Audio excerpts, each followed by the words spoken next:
Words cannot express how badly I do not want to talk about this movie.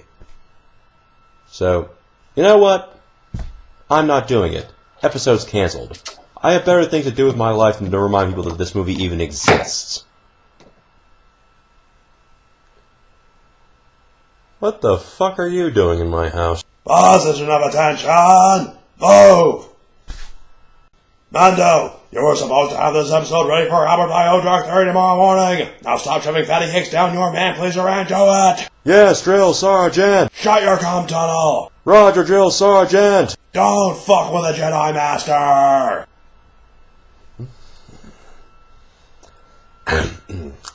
I'll, just get in the costume then.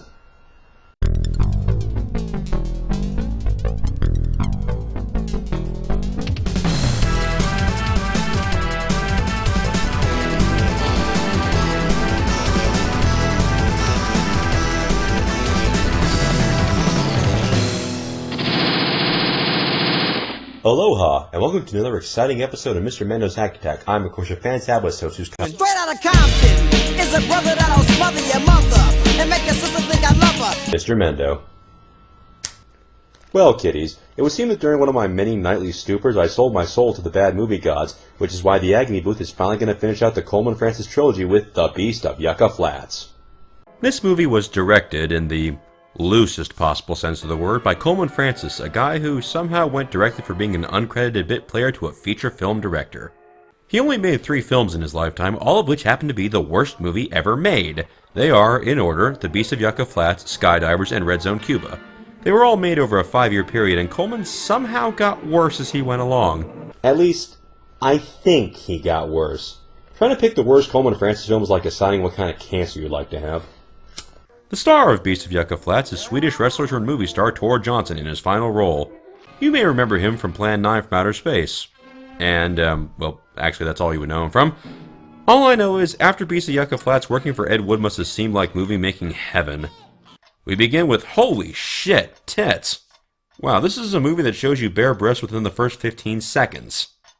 There are pornos that don't get to the nudity that fast. Or, so I've heard.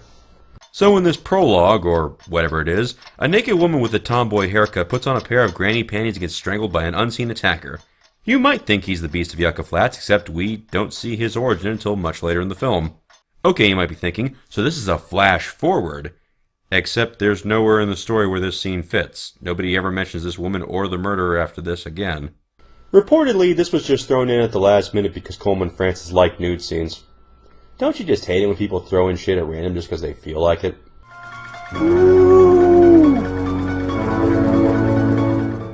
What? Oh yeah, and they sort of imply he rapes her corpse. Good times. And then it's right to the opening credits, which feature a significant number of people with the last name Francis, which does include this credit for The Lost Boys. So, which one of these two grew up to be one of the Coreys? The actual movie kicks off with a Russian scientist defecting to the US with a briefcase full of information about a secret Soviet moon landing. And we learn all this from the narration provided by Coleman Francis himself. Joseph Jaworski's destination, Yucca Flats, and a meeting with top brass at the A-bomb testing ground. And if you've heard of this movie, you know the narration lasts the entire film. There is no on-location dialogue at all. The whole thing is this bizarre stream of consciousness voiceover delivered in a thrilling Jack Webb monotone. These men are also from behind the Iron Curtain. 2 of the Kremlin's most ruthless agents. So we've got a Russian atomic scientist and he's being played by Tor Johnson? It's the role he was born to play. When he lands, 2 KGB agents are waiting to assassinate him using the stealthy tactic of opening fire on him in broad daylight. A car chase ensues, or perhaps everyone's on a leisurely Sunday drive. Kinda hard to tell. As this happens, Coleman's narration interrupts with insightful tidbits like, Flag on the moon. How did it get there? I don't know, man. If I were you, I'd be worried about more important questions. Like this. I'm directing a movie. How did that happen? Oh hey, look, they just entered Yucca Flats. Seems the city planners wrote the name of a town on a piece of cardboard and just called it a day. Actually, this is a real city that was the site of lots of nuclear tests back in the day, except in real life, the town is called Yucca Flat. So, I guess in this movie, there's more than one of it. The cars stop for some reason, and the two sides have a shootout where they're clearly only about 15 feet apart. Frank Drebin will be so proud. Yucca Flats. The A-bomb. So, the car chase brought them to the site of an atomic bomb test. Yeah, a bunch of clueless idiots drove around for 20 minutes and ended up in one of the most well-secured military sites in the world. The KGB agents are obliterated, I assume, because we never see them again. But Tor Johnson survives while his stunt hand clutches at his flaming briefcase. So Tor has become the Beast of Yucca Flats, with pancake batter scars and a new kung fu action grip. And as everybody knows, radioactive exposure makes a man want to nearly kill and acquire attractive women, so the Beast wastes no time in claiming his first trophy. Vacation time. Man and wife. Unaware of scientific progress. You mean the kind of scientific progress that turns wrestlers into mutants? The husband gets choked to death and the wife is soon attacked, though you have to wonder how she didn't notice a 400-pound mutant climbing into the back of her car.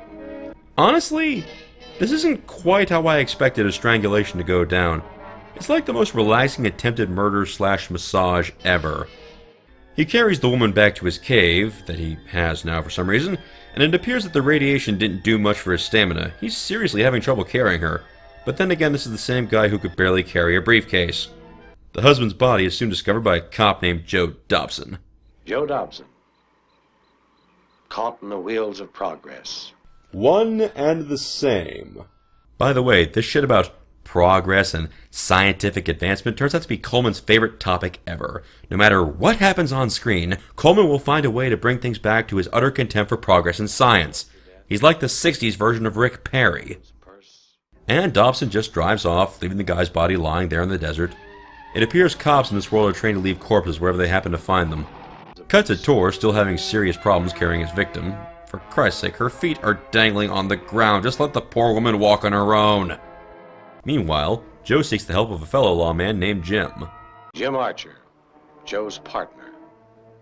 Another man caught in a frantic race for the betterment of mankind. Progress. The Beast's cave is supposedly 1,000 feet up, and the lawmen struggle to climb up there. Am I the only one who's wondering why a place called Yucca Flats is made up of rugged hill country? Also, if they're having this much trouble getting up there, how did an enormous tub of lard like Tor Johnson make it up there on his own? They find the woman and rescue her, but it turns out she's as good as dead. Well, doctors can't help her. Maybe angels, but not doctors. Back in town, the newspapers are already saying a beast is on the loose. Wait, didn't the woman die before she could say who attacked her? How do they know it's a beast? Do they just assume all murderers are the work of a monster in this town? And now, because this movie needs more victims, a vacationing family pulls into a gas station. The attendant is played by Coleman Francis himself. Boys from the city, not yet caught in the whirlwind of progress. Feed soda pop to the thirsty pigs. And it's right back to the scientific progress thing again. Thanks, Coleman. Jim and Joe try to make their way up to the plateau. To reach the top, a man needs an airplane. After drinking from a giant canteen, they decide a parachute jump is the only way to reach the killer. And you'll notice that despite the murders making front-page news, these two clueless idiots are the only cops in the case. Yucca Flats, you are in safe hands. Jim, shoot first. Ask questions later. Are we positive this guy isn't really the bad advice dog? Meanwhile, the traveling family gets a flat tire. While Dad is changing the tire, the Lost Boys, amazingly enough, get lost.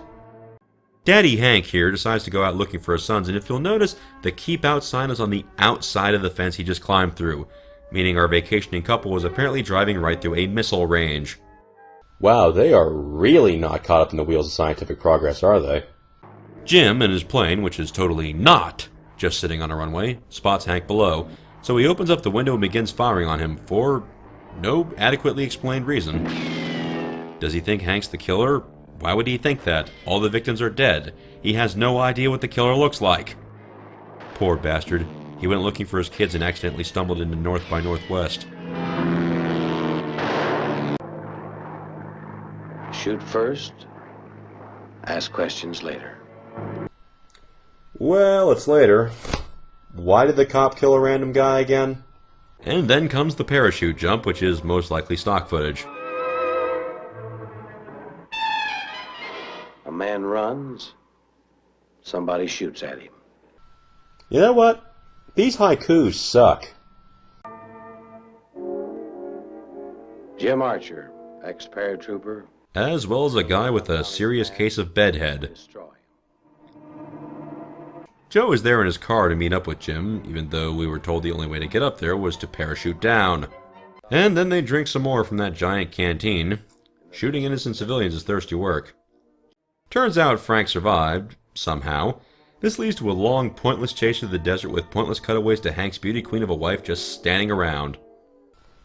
So, was there a beast of some sort in this movie? I'm pretty sure Tor Johnson was in this at one point. Where are the boys? Why are you running? I haven't time to explain, Lois. Stay here. The boys may come back. Gotta get help. Well, sure, a sniper's on the loose, but you pick a better time to ditch your wife. And then it's back to the Lost Boys, who get attacked by the Beast. And since the Beast can barely walk under his own power, the kids get away easily, but somehow end up in his lair anyway. Randy? What? Where are we? In a cave, I guess. His powers of perception are amazing. The Beast, finding his victim gone, unleashes his fury.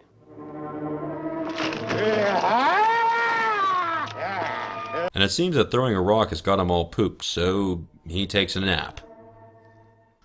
Have I mentioned we're only 7 minutes away from the pulse-pounding conclusion? Hank rounds up some guys and finds his sons. Meanwhile, Jim and Joe show up and shoot the Beast down. Hooray! But oh no, the Beast comes back to life and tries to murder Jim. And is it just me, or is this the most sensual, erotic choking ever? Jim, supposedly a trained lawman, fights back like a guy who'd much rather be taking a nap. After an eternity of this, Joe comes along and finally blasts Tor away for good. Joseph Jaworski, noted scientist.